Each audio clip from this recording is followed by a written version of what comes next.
Basically, I had been exhibiting in various unconventional spaces for 2 years after having exhibited in a number of galleries, small and well known. So, the interest in the space, right, around the sculpture, behind the sculpture, the atmosphere, the impact of the atmosphere, the energies, etc.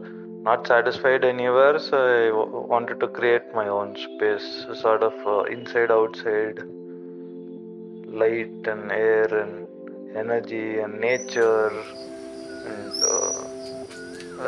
same time need my own space as a sculptor to keep works, and at the same time kind of a self portrait of everything I liked since childhood.